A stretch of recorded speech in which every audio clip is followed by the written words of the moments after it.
Hey guys, welcome back to another video. Today we're going to be talking about upgrade paths in the Skylanders series. Now, upgrading your Skylanders and getting coins and experience to make your Skylanders as strong as possible is, in my opinion, a really big part of the franchise. Now, there comes a time when you're upgrading your Skylanders where you have to choose a specific path. Now, this path can have all different kinds of upgrades since there's so many different kinds of Skylanders. I think the way that Activision approached this method of upgrade paths was really smart, because at the time where you have to choose your upgrade path, you've already had some time to use the Skylander and find out their strengths and weaknesses and what attacks you like. So usually when you're choosing an upgrade path, you're choosing between two different kinds of play styles with the Skylander. Usually one path upgrades certain attacks and certain ways that you could play as a Skylander, and the other one focuses on a different kind. The most obvious example of this is Riptide, where one path focuses on his swordfish attacks and the other one focuses on his hammer shark attacks. But this is kind of the most basic example of this. There's, again, all kinds of different Skylanders with all kinds of different moves and different upgrade paths to reflect. Now let's talk about the pros and cons of these paths. So what might some people like and dislike about these? Let's get straight into it. So on one hand, Skylander paths are a really good way to kind of determine what your favorite playstyle is with that specific Skylander, and strengthens that playstyle and allows you to have a lot more fun. But in some cases, you might feel like you made the wrong decision and it might just completely ruin your experience with that Skylander. So that's why there's really like a big balance when it comes to upgrade paths in Skylander. So this takes me to my next topic about changing paths in Skylanders. I don't really like how in most of the games you can't change your paths, because a lot of the time I choose one path based on upgrades that seem good, but then I realize that they're not really that useful when you actually apply them in battle. You have no way to kind of test out the upgrades before you buy them and then use them, and then once you go on a path, you have no way of changing it. But there are some cases where this is not the case. We're going to be talking about that now. So in any game starting Giants where reposes started to appear, you can change the upgrade path of a repose at any time.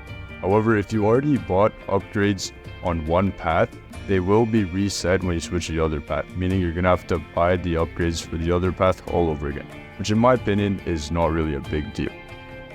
However, reposes, in my opinion, are not really that important compared to other Skylanders. So what if you want to upgrade, let's say, a rare Skylander that doesn't have a repose, like maybe Scratch or Punk Shock, something like that, where you want to change their path and you don't want to reset the whole Skylander, reset all your progress with that Skylander? Well, there is a way. In Skylanders Superchargers, if you get to the Portalmaster rank, I think it's 75, then you can unlock the upgrade where you can change paths at any time with Persephone. But also, this is a choice between some other upgrades, but obviously it is the best one to go with, and you can change that at any time if you talk to Eon in Superchargers. But the main problem with this is that getting to that Portalmaster rank is no easy task. I spent a lot of time 100%ing this game, and also I'm pretty sure you have to beat the game on Nightmare mode for this to happen, but I'm not entirely sure because some sources say that you do and some sources say that you don't. So, and me personally, I completed the whole game on Nightmare mode anyway, so in my experience it worked for me right away and I was able to get that upgrade where I'm able to change paths. Now, being able to change paths is really useful, especially if you have duplicate Skylanders and you accidentally put both of them on the same path and you want one to be on one path and one to be on the other. So I think this is a really good and useful feature that they added, and this is something that if it was too easy to get, then it might break the game and kind of change the fun where you have to make a big decision in order to choose the path of your Skylander. So I like how they made it pretty difficult to get, and it's only available in one game, other than if you have a repose.